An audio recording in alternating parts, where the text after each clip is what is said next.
এই যে মাঝে মাঝে আরেকটা কথা বলেন না আপনারা, দ্বিতীয় স্বাধীনতা।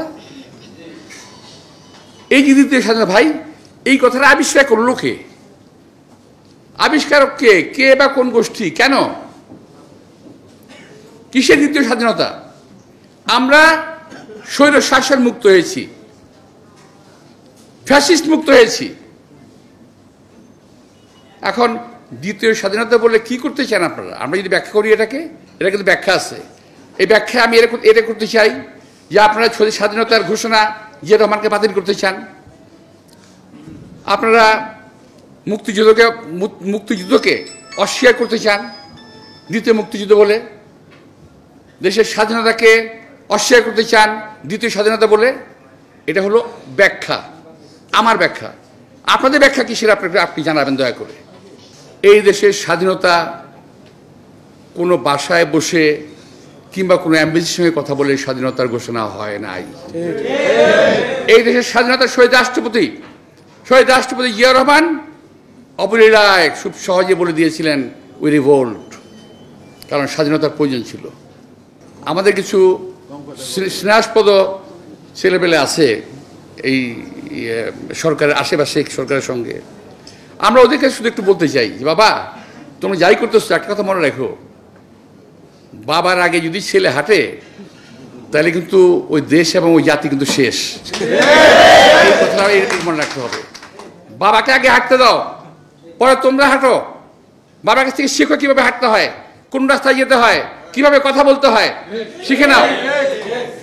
বলে ফেললেন সংবিধান সংশোধন করে যাবে। আপনারা সংবিধান সংশোধনের জন্য সাজেশন দিতে পারেন, সংবিধান সংশোধন করার জন্য আপনারা কি?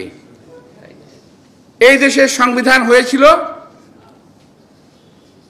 মেম্বার অফ কনস্টিটিউয়েন্সি অ্যাসেম্বলি, তারা করেছিল এটা। আপনারা পার্লামেন্ট ছাড়াই সংবিধান সংশোধন করে ফেলবেন। সংবিধান আবার একটা কথা বলছেন কি জান, পুনর্লিখন।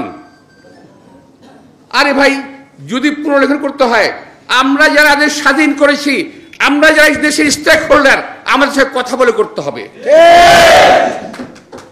এটা এভাবে কথা বললে তো হবে না।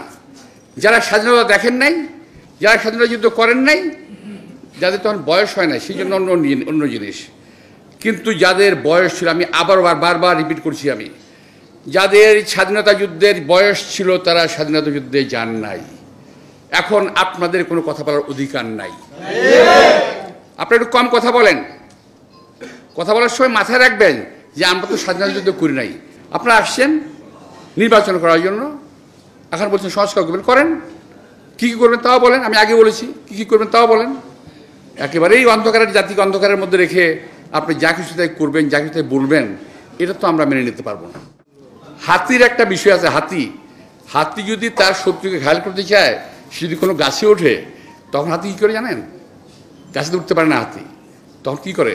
সুর দিয়ে দলে দলে হাতি আসে, পানি দেয় গাছের গোড়ায় পানি দিয়ে, এটা আপনি জানেন কিনা আমি জানি না, এটা পানি দেয়, পানি দিয়ে এটাকে পাড়ায়, নরম করে মাটিটা। নরম করার পরে একটা বড় হাতি এসে ওটা প্যাঁচ দিয়ে ফেলে দেয়, তখন তার শত্রুকে তারা ধরে। তা আমরা 17 বছর রাজপথে হেঁটে ওই মাটি নরম করেছিলাম। যখন গাছটা ফেলে দেব, তখন আপনাদের কোটা বিরোধী আন্দোলন আসলো। তো যাই হোক, আমি নিয়ে কথা বেশি বলবো না। তো কোনো রকম ছল চাতুরি করার কোনো প্রয়োজন নাই। জাতিকে স্পষ্টভাবে জানান কবে আপনারা নির্বাচন দিতে চান। জাতি জানতে চায়, একটা অনিশ্চয়তার মধ্যে রেখে দেবেন আর জাতি বসে বসে আপনার তামাশা দেখবে, এটা ভাবার কোনো কারণ নাই।